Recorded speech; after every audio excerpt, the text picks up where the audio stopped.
An earthquake of magnitude 4.7 occurred only 10 minutes ago 12 miles northeast of Alaska City, Alaska, United States, the United States Geological Survey reported.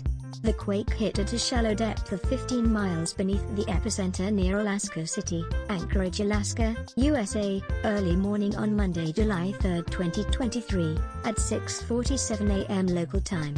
The exact magnitude, epicenter, and depth of the quake might be revised within the next few hours or minutes as seismologists review data and refine their calculations, or as other agencies issue their report. Our monitoring service identified a second report from the Incorporated Research Institutions for Seismology, IRIS, which listed the quake at magnitude 4.7 as well. A third agency, the Citizen Seismograph Network of Raspberry Shake, reported the same quake at magnitude 4.7.